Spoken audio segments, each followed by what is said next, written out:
All right, so to make the vegan scallops, really, it's pretty simple. I'm gonna take some oyster mushrooms, I'm gonna cut them into some cylinders, and I'm gonna make a marinade. This marinade really needs to be filled with umami and a little bit of that oceany flavor, some of that salty, you know, kind of water vibe that you're going for. So I got a couple ingredients, so I'm gonna add it to do that. So I'm gonna start off with mincing up some salty kelp and some fresh seaweed. I'm gonna add it into a large bowl.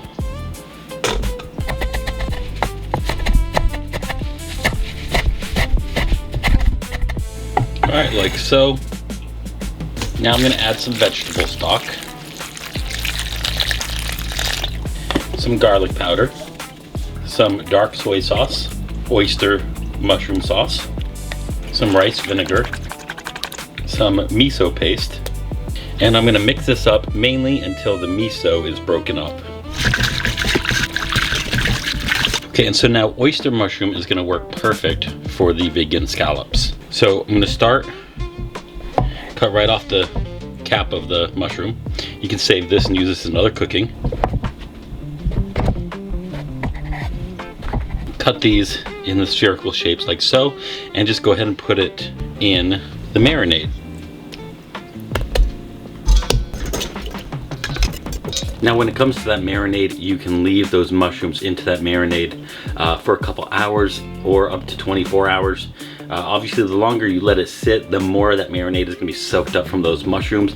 And again, you really want to bring out as much umami flavor as possible in this. It's going to be absolutely fantastic. The final step to this is just removing it from that and cooking it off, adding a little bit of a sear over some melted butter, and you got your vegan scallops. All right, so you can see the marinated mushrooms in here. Now I'm gonna go ahead and cook these off, and I'm just gonna cook them over some butter.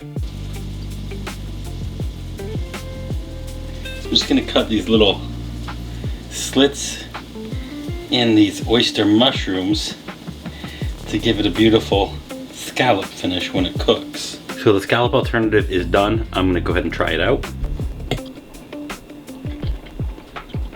It's got a little bit of chewiness on the outside, soft and kind of melt in your mouth on the inside. Very reminiscent to having a scallop. It's loaded with umami. It's got some of that salty flavor coming through there. It's cooked off on the butter, which brings out the lightness and the crispness of that little bit of sear on the outside. Overall, this is a pretty great alternative to having scallops. You know, I think overall this works. Make sure you come back and check out some recipes that I have coming up that use scallops in as a centerpiece. Otherwise, I'm your friend with food benefits, and I'll see you again real soon.